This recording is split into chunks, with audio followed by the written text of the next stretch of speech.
Selamat mendengarkan podcast ini. Lebih baik kita tidak pernah hidup dan memiliki nyawa daripada kita hidup tanpa prinsip ini. Prinsip itu adalah berkenan di hadapan Tuhan. Berkenan di hadapan Tuhan. Selama kita hidup di dunia ini, harus ada usaha yang serius. Kita harus benar-benar all out untuk pencapaian itu. Berkenan di hadapan Allah. Untuk berkenan kepada Allah Bapa ini, seseorang harus mengerti dan melakukan keinginan-keinginannya. Keinginan-keinginan Tuhan jangan saudara pahami sebagai visi-visi tertentu yang harus kita lakukan. Itu urutan kesekian, saudaraku. Tetapi melakukan kehendak Tuhan atau melakukan apa yang diingini Tuhan, artinya di dalam menjalankan roda hidup sebagai manusia dengan segala tanggung jawabnya, di situ kita berusaha menemukan Tuhan. Menemukan Tuhan bukan di ruang doa, saudaraku. Bukan di ruang tertutup di kamar gelap di mana orang meditasi dan semedi atau bertapa. Tuhan adalah Tuhan yang dinamis. Dinamika hidup kita itulah sarana Tuhan memperkenalkan dirinya kepada kita, dan sekaligus yang kedua membentuk kita untuk menjadi umat yang layak masuk kerajaannya. Untuk mengerti kehendak Tuhan ini dan melakukan kehendak Tuhan ini, seseorang harus memasuki fase di mana kita selalu mempersoalkan apakah yang kita lakukan sesuai dengan keinginan Tuhan, sesuai dengan seleranya. Dan hal itu harus dipraktekkan melalui hal-hal kecil, hal-hal sederhana yang terjadi dalam hidup kita. Banyak orang yang sebenarnya hidupnya tanpa konsep, saudara. Tanpa tujuan. Yang Alkitab katakan bodoh. Dan minggu lalu saya bicara mengenai kebodohan itu. Ada kata bodoh, afron, yang artinya without reason, senseless, unwise, not just stupid atau foolish, tapi juga berarti acting rashly, bertindak ceroboh. Dan orang seringkali berpikir bahwa tujuan hidup adalah melakukan kegiatan-kegiatan seperti yang dilakukan orang pada umumnya. Sekolah, kuliah, berkarir, menikah, memenuhi hidup dengan berbagai fasilitas, membesarkan anak, memilih menantu, ikut membesarkan cucu. Itu bukan tujuan hidup. Orang yang hidup dengan cara demikian itu orang yang hidup tanpa konsep. Kalau saya mengatakan demikian bukan berarti kita tidak boleh sekolah, kuliah, dan seterusnya tadi. Tetapi masalahnya adalah dalam seluruh kegiatan hidup yang kita lakukan, di tengah-tengah dinamika hidup itu, apakah kita berusaha menemukan Tuhan? Itu masalahnya. Tuhan tidak ditemukan di ruang doa atau di kamar gelap. Tapi di tengah-tengah dinamika hidup, seseorang menemukan Tuhan dan sekaligus dipersiapkan Tuhan menjadi umat yang layak bagi Dia. Jadi sebenarnya masalahnya bukan terletak Anda kerja di mana, Anda punya profesi apa, apakah dokter, dosen, pedagang, atau pendeta. Oh, bukan itu masalahnya. Anda menikah atau tidak, Anda punya anak berapa atau mandul. Masalahnya bukan di situ. Apakah di tengah-tengah kegiatan hidup, di tengah-tengah dinamika hidup yang Anda miliki, Anda berusaha menemukan Tuhan di situ, dan saudara dibentuk Tuhan untuk menjadi umat yang layak bagi Dia.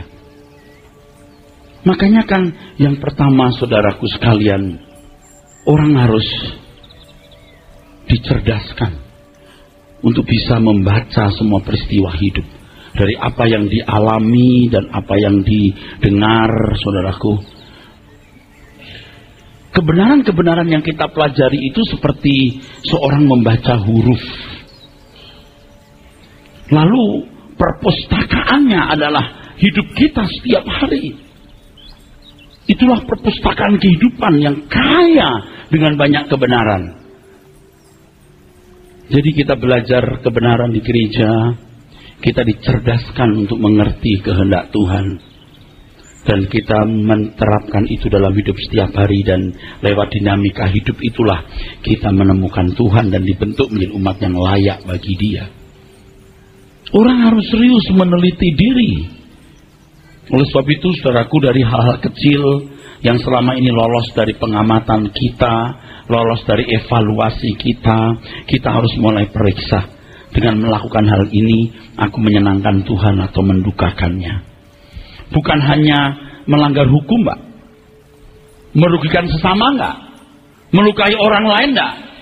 Kalau hanya itu standarnya, orang-orang di luar gereja pun memiliki kesantunan yang tinggi, yang kadang lebih baik dari orang Kristen.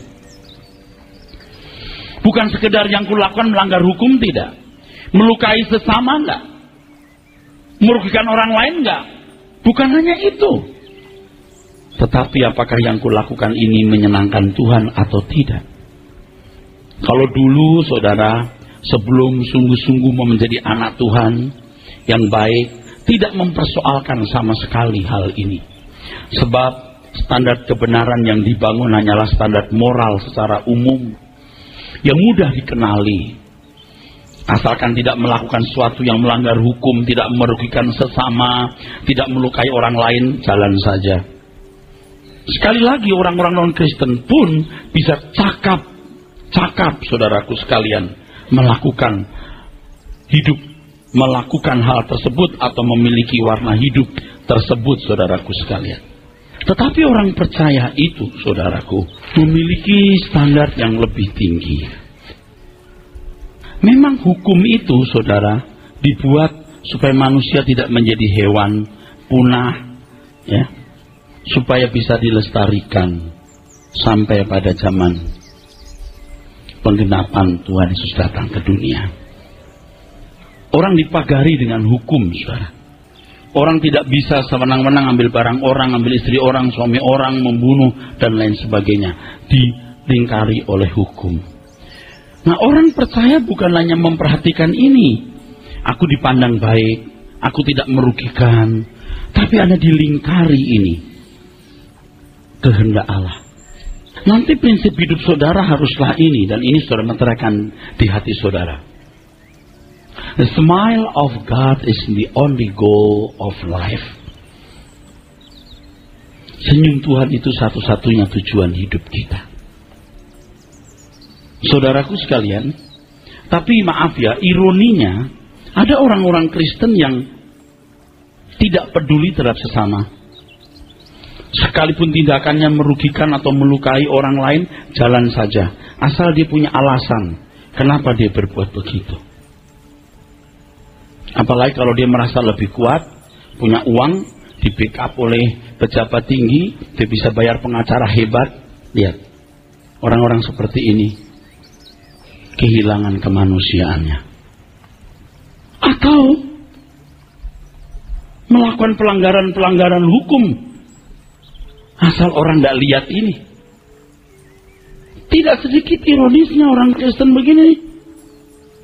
Padahal saudaraku, kita diikat, dibelenggu oleh kehendaknya. Anda sudah lakukan belum? The Lord is my law. Tuhan adalah hukumku. Saudara sekalian, orang yang memang tidak melanggar hukum, ya, tapi tidak hidup dalam kehendak Tuhan. Aku tidak melanggar hukum. Aku tidak melukai siapapun kok. Aku tidak merugikan. Kalaupun merugikan, kalaupun melukai, dia merasa nggak melukai karena dia punya alasan mengapa dia berbuat begitu. Orang seperti ini menyenangkan diri sendiri. Dan orang-orang seperti ini tidak akan pernah, saudaraku sekalian, menjadikan Yesus Kristus sebagai Tuhan. Sebab dirinya lah Tuhan. Orang-orang seperti ini tidak melakukan kehendak Allah. Nah, oleh sebab itu pada tahap-tahap awal, mari belajar menyukakan hati Bapa. Seseorang harus selalu menaruh kecurigaan. Kecurigaan terhadap segala sesuatu yang dipikirkan, diucapkan, atau dilakukan. Kalau hal ini menyukakan Tuhan, atau jangan-jangan mendukakan hati Tuhan. Kalau kita berkata, selidiki aku ya Tuhan, jangan harap secara otomatis, saudaraku, kita bisa mengenali diri kita seperti Tuhan mengenali kita. Jangan kita berpikir secara otomatis, saudaraku, kita bisa menemukan nilai hidup kita di mata Tuhan. Kalau kita berkata, selidiki aku Tuhan, kenali aku, itu berarti kita berusaha mencerdaskan pikiran untuk bisa menilai diri dengan benar. Harus ada kejujuran untuk melihat diri kita dengan benar. Ada kesungguhan untuk hidup sesuai dengan kehendak Tuhan. Harus ada gairah yang menyala. The smile of God is the only goal of our life. Senyum Tuhan itu tujuan hidupku satu-satunya. Senyum Tuhan itu keharuman. Dan aku tidak bisa hidup tanpa keharumannya. Dan sebenarnya inilah yang disebut sebagai pelayanan, saudara. Pelayanan jangan hanya dipahami sekedar menjadi aktivis gereja. Pelayanan jangan dipahami sekedar menjadi pendeta. Ini penyesatan. Dulu Bapak-bapak pendeta, sedikit-sedikit, kalau berkata mari melayani Tuhan, artinya kita masuk, terlibat, kita involve dalam church ministry, pelayanan gereja. Itu salah, itu keliru. Maka banyak terjadi hal-hal yang tidak patut dalam gereja, konflik dalam gereja, penggunaan uang dan segala skandal-skandal di dalam gereja. Dan penyalahgunaan nama Tuhan dalam gereja untuk kepentingan kelompok-kelompok tertentu. Tanpa disadari oleh umat. Ada yang dibesarkan, saudaraku. Ayo kita semua mencintai gereja kita. I love my church. Bagus kelihatannya. Oh tidak, you menyimpangkan pikiran orang. I love my Lord. I love my God. Kalau engkau mencintai Tuhanmu, baru engkau bisa menemukan tempat di mana engkau bisa melayani atau mengabdi.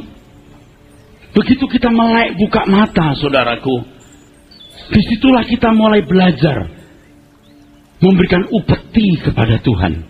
Persembahan yang berbau harum dari apa yang kita pikirkan, dari apa yang kita ucapkan, dari apa yang kita lakukan. Inilah sebenarnya yang disebut memuliakan Tuhan. Baik kau makan atau minum atau melakukan sesuatu yang lain, lakukan semua untuk kemuliaan Allah. 1 Korintus 10:31. Coba dibaca. 1 Korintus 10 ayat 31. Aku menjawab, jika engkau makan atau jika engkau minum atau jika engkau melakukan sesuatu yang lain, lakukanlah semuanya itu untuk kemuliaan Allah. Bagaimana menerjemahkan ayat ini dalam hidup? Baik kamu makan atau minum atau melakukan sesuatu yang lain, lakukan semua itu untuk kemuliaan Allah. Coba bagaimana kita menerjemahkan ayat itu? Bukan tidak boleh sekolah, kuliah, karir. Oh harus. Itu bagian dari panggilan memaksimalkan semua potensi yang kita miliki. Tapi dalam kegiatan itu kita menemukan dinamika Allah yang hadir dalam dinamika hidup kita. Itu hebat sekali. Orang mesti serius. Apakah yang kupikirkan ini, apakah yang kulakukan ini sesuai dengan kehendak Tuhan? Memuliakan Tuhan artinya menganggap dan memperlakukan seseorang sebagai mulia atau terhormat. Saya pernah punya satu sopir, saudara. Sopir ini cukup berani, saudara ya. Mobil saya disenggol satu motor yang mengendarai bapak-bapak. Dia turun dari mobil, dipukul itu bapak-bapak ini. Bukan sekali, dua palanya, saudara. Wah, dia begitu duduk, saudara. Saya tempeleng. Saya tempeleng dia juga. Nah, kamu tidak menghormati saya. Itu dulu, waktu masih muda. Saya tempeleng dia dengan satu kalimat, kamu tidak menghormati saya. Saya pecat dia. Kamu tidak menghormati saya. Bagaimana cara kita menghormati Tuhan, saudaraku? Bukan hanya tidak melanggar hukum. Kita minta ampun bukan hanya pada waktu kita melanggar hal-hal yang nyata-nyata bertentangan dengan norma masyarakat, tapi ketika kita melakukan sesuatu yang tidak sesuai dengan kehendak Allah. Bapak Presiden kalau ada di sini, kita menganggap dan memperlakukan beliau terhormat. Kalau kita bicara dengan seorang pejabat tinggi atau orang yang lebih terhormat dari kita, biar dia di rumah kita, itu jadi teritorialnya, jadi daerahnya. Kita jaga sikap, jaga perbuatan, jaga perkataan. Betul. Biar dia masuk rumah kita, itu rumah kita kayak milik dia loh. Tapi kalau ngomong sama bawahan, sopir, pembantu, atau orang rendahan, ini teritorialku. Kita sembarangan. Dan kalau kita mengerti perasaan Tuhan, ini masalahnya bukan aku dengan dia, tapi juga aku dengan Tuhan semesta alam. Saya bangun tidur, saya buka mata, saya sudah tidak peduli saya dipanggil pendeta atau pedagang. Tuhan tahu saya tidak peduli. Saya cuma mau jadi anak Tuhan. Bertahun-tahun saya menjadi pendeta, saya kira track record saya baik. Saya pendeta baik, tapi belum tentu berkenan kepada Tuhan. Itu yang membuat saya suffering, saudaraku. Biar saya starting from zero, starting from bottom, dari nol, saya belajar. Yang penting bagaimana apa yang ku pikirkan, apa yang ku ucapkan, ku evaluasi, apa yang ku lakukan. Dulu kalau saya ngomong kepada siapapun, ke istri, ke anak, ke siapapun, ngomong-ngomong aja. Dalam suhu emosi tertentu apalagi, waduh lebih tidak karuan kita. Sekarang tidak. Dan itu adalah persembahan. Itu upeti yang memiliki nilai kekal. Persembahan bukan kolektor, bukan perpuluhan. Jangan orang merasa sudah memberikan persembahan karena memberikan perpuluhan atau kolektor. Duit kita itu nothing dibanding dengan sikap hidup kita setiap hari. Tapi nyanyian kita, liturgi kita adalah dari kita bangun tidur sampai kita tutup mata mau tidur. Apa yang kita pikirkan, yang kita ucapkan, kita lakukan, itu liturgi hidup kita. Bermazmur itu artinya memberikan kesaksian tentang pengalaman hidup kita dengan Tuhan. Nah sekarang kalau kita di gereja, kita berkata Allah perlindunganku, aku bersuka karena dia. Then sing my soul, my Savior God, to thee how great thou art. Tapi kita nggak mengalami. Itu kalau dalam bahasa Yunaninya hipokritis, hipokrit, munafik. Hipokritas artinya orang yang memainkan peranan. Jadi kalau panggilan sehari-harinya Joko, nanti dipanggil namanya Gatot Kaca. Dalam bahasa Aramnya Hanefa, yang artinya curang. Curang, bohong. Anda tidak bisa mengagungkan dan mengagumi keindahan Danau Toba tanpa pernah ada di danau itu. Khotbah ini kalau Anda turuti, tidak ringan, ini berat untuk dilakukan, tapi Anda tidak rugi. Jangan main-main. Kalau Anda tidak lakukan hal ini, awas. Awas. You binasa. Bukan saya ngancam, you binasa. Saudara diberi privilege, hak istimewa untuk belajar mengenal Tuhan, pertajam dengan kebenaran, jujur dengan diri sendiri, dan bergairah untuk bisa melakukan kehendak Tuhan. Tadi sudah saya katakan tahap awal mulai mencurigai setiap pikiran yang muncul, setiap ide yang muncul, setiap keinginan yang muncul, evaluasi setiap kata yang kita mau ucapkan pantas enggak, canda-canda kita, apalagi kelakuan dan perbuatan kita. Kalau Anda hari ini berpenampilan menarik, Anda cantik, Anda ganteng, Anda kaya, Anda terhormat, you are nothing. Anda itu jangan sombong, you nggak ada apa-apanya. You kalau terbujur kaku, you nggak ada nilainya. Tapi orang yang melakukan kehendak Allah luar biasa.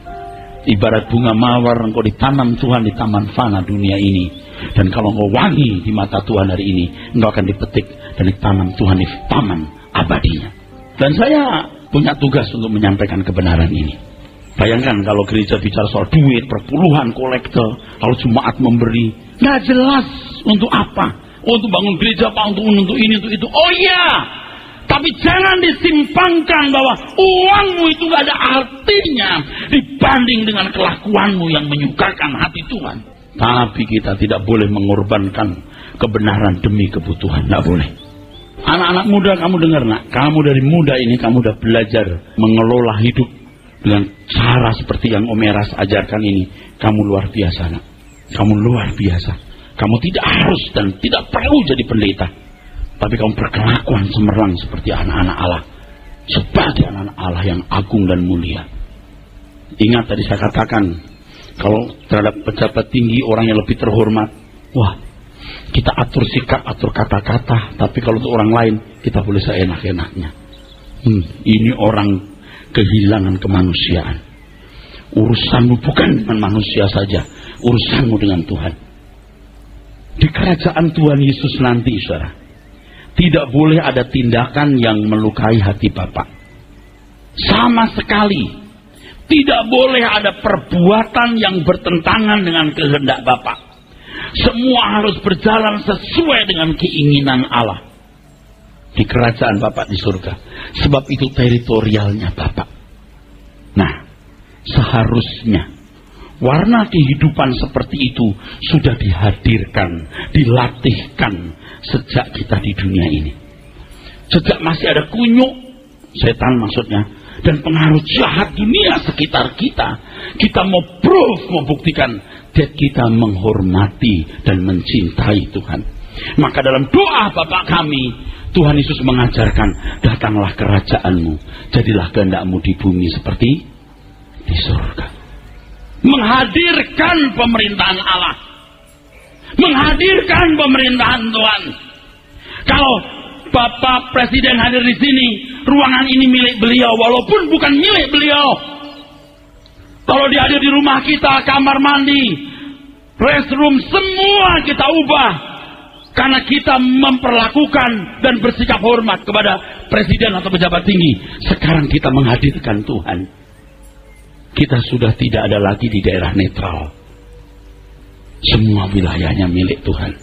Maka doa Bapak kami tertuang kalimat, datanglah kerajaan-Mu, jadilah kehendak-Mu di bumi seperti di surga. Saya expect kamu yang muda-muda, saya expect kamu dari muda ini, saya harap kamu mulai mengerti.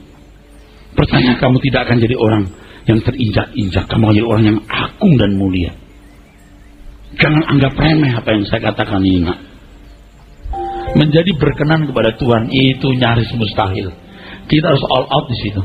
Kalau nggak all out, nggak ada pencapaian. Dan jangan menunda dan berkata besok, nanti, kalau belum waktunya, nantilah. Saya nggak bermaksud mengkhianati Tuhan. Enggak, mulai saat ini. Curigai apa yang muncul dalam pikiranmu. Curigai setiap kata yang nggak kamu ucapkan. Curigai setiap apa yang kamu putuskan atau lakukan. Apakah itu manis terdengar, manis dicium Tuhan? Ini kabar baik. Tuhan gak nuntut duitmu, uangmu, jabatanmu, sudah jadi pendeta. Enggak. Lakukan dari hari ke hari sesuatu yang menyenangkan Tuhan. Hebat. Jadi luar biasa hidup ini. Jadi luar biasa. Percaya saudara, Anda akan sibuk terus di situ dan harus belajar terus melakukan apa yang menjadi kehendak Tuhan. Saya belajar starting from bottom, enggak apa-apa. Starting from zero, enggak apa-apa. Dan dalam pengalaman saya bergumul untuk hal ini, saudaraku, untuk melakukan kehendak Tuhan ini, saudara-saudara, saya menemukan betapa sulitnya. Betapa sulitnya, saudara. Betapa sulitnya.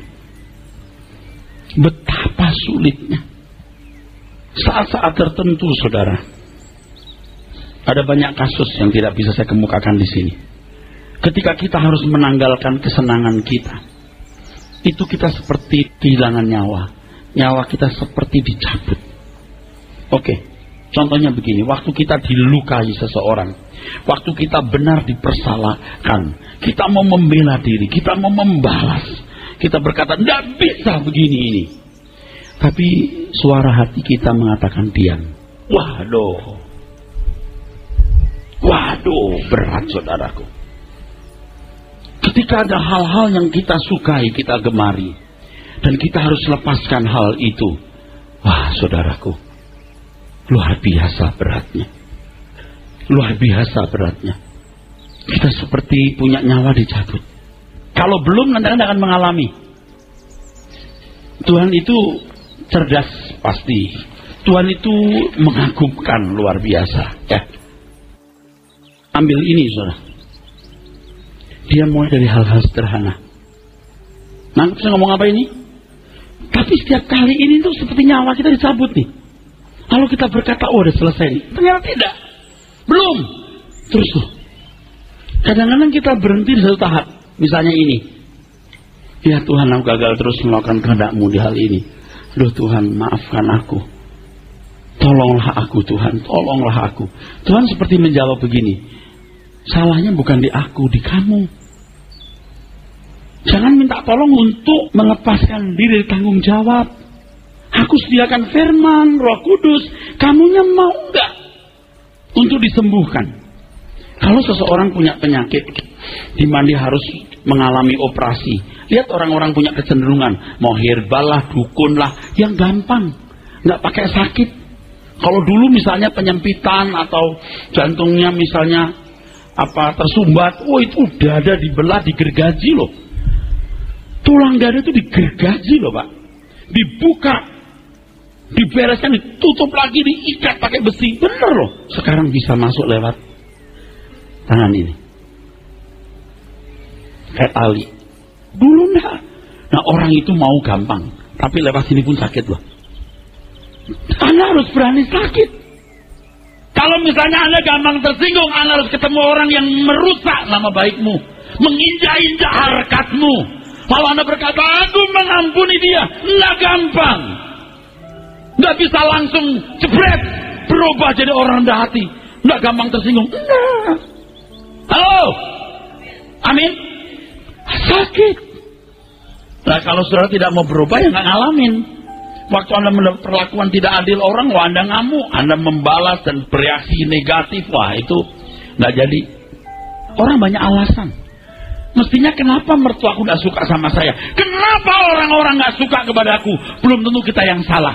Tetapi reaksi negatif itu harus menjadi satu alat untuk mengingatkan kita ada something wrong dalam hidup kita. Paham? Jangan terus kita membela diri defensif, lalu punya berbagai alasan. Kenapa mertuaku benci sama aku? Wah, memang dasarnya dia jahat, lebih jahat dari setan. Kan Anda nggak pernah berubah. Kenapa orang-orang membencimu? Ya Pak, karena saya hanya orang Kristen satu-satunya di keluarga besar saya. Jangan begitu, belum tentu. Kau banyak mulut, kamu cerewet, kamu gak jujur, bisa. Wah Pak, ini memang salib saya. Oh bukan salib, itu silap. Jangan bela diri bro. Salahnya bukan di orang lain, di dirimu. Sampai akhirnya nyawa kita yang terakhir. Baru Anda bisa berkata, hidupku bukan aku lagi, tapi Kristus yang hidup dalam aku. Kalau hanya untuk memagari diri dengan moral yang baik, saya sudah belajar bagaimana membawa diri sebaik-baiknya. Saya sudah cukup jadi pendeta yang baik. Tapi belum tentu saya berkenan kepada Tuhan. Saya takut itu. Takut. Jadi sekarang kabar baik saudara. Begitu kita bangun tidur, diberi hidup. Aku boleh memberikan upeti hari ini. Persembahan. Saya khotbah ini bukan berarti lalu saya sudah punya nilai baik. Belum. Berjalan dalam terang, semua yang kamu lakukan bukan aib. Itulah pelayanan. Beri tepuk tangan. Itulah the real ministry. I want to start from bottom. Biar saya nggak peduli orang panggil saya pendeta atau bukan, pedagang atau pendeta, tidak masalah. Tapi saya mau berkenan di hadapan Tuhan. Anda bisa ngerti maksud saya?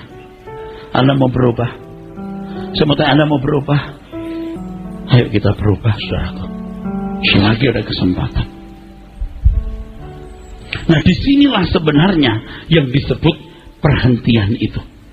Seseorang menemukan perhentian ketika dia menemukan goal. Dia tidak berhenti kuliah, Dia tidak berhenti studi, tidak berhenti berkarir, tidak berhenti menikah atau punya anak.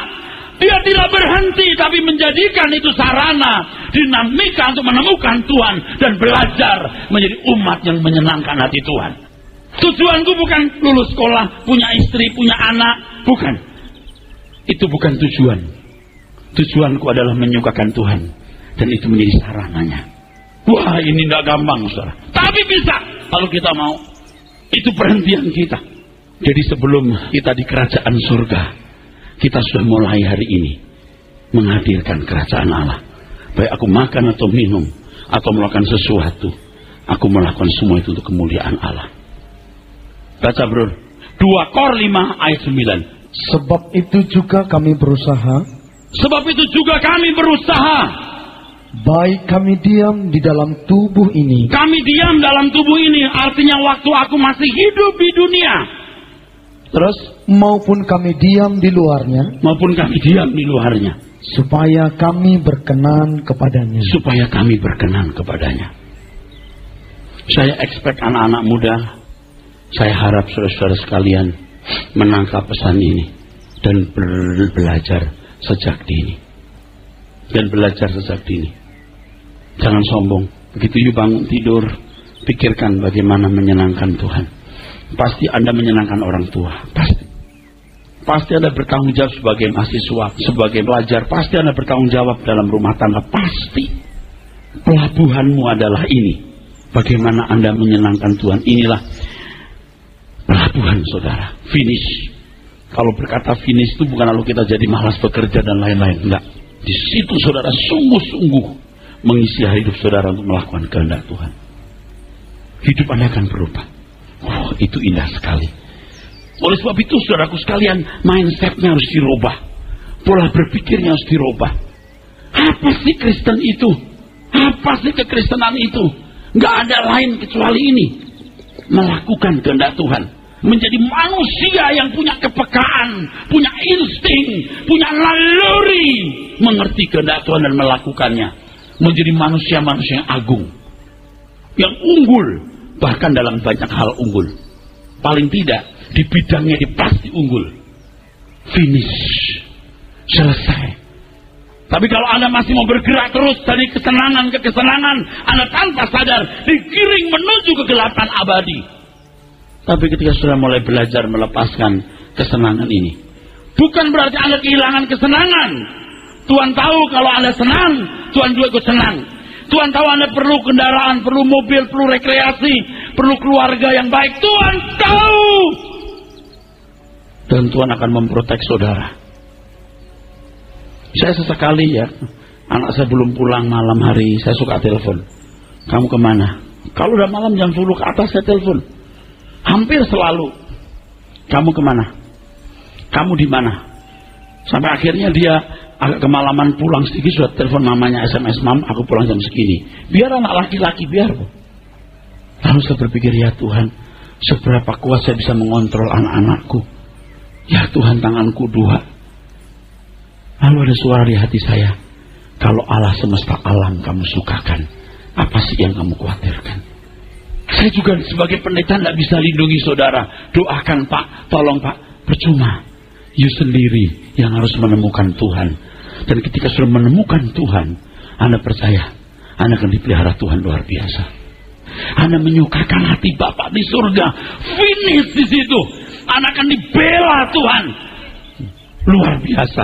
Anak-anakmu yang mau dari kecil, kamu tahu bahwa kalau kita menyenangkan Bapa di surga, anak-anak kita akan terpelihara, akan dijagai Tuhan. Kita meninggal kapan saja bisa, tetapi Tuhan semesta alam akan mengasihi orang yang kita kasihi. Pencapaian prestasi ini harus kita lakukan. Jangan hitungan sama Tuhan, saudaraku. Selalu untukmu. In everything I do for the Lord. Amin, saudara. Yuk punya pengalaman yang sangat spesifik dan khusus masing-masing dengan Tuhan.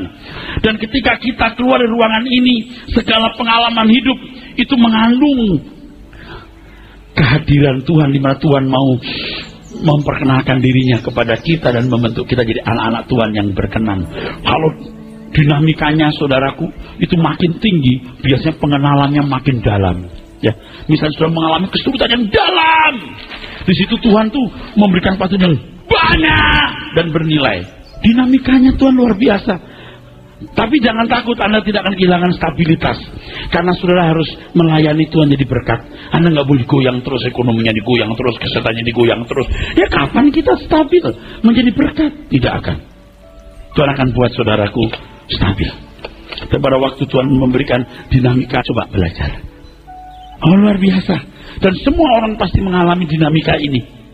Sampai saatnya Tuhan tidak perlu berdinamika seperti ini, karena Anda dianggap sudah pantas untuk mengajar orang lain. Amin.